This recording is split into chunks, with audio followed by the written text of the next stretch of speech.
એના માટે એક વખત તમારા સૌ માટે આપણે તાળીઓથી વધાવીએ.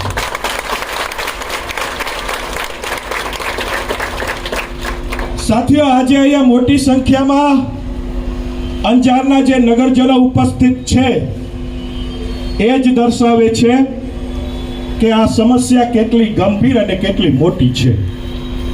એટલે આ સમસ્યાનું નિરાકરણ આપણે લઈ આવવું જ પડે. સાથીઓ,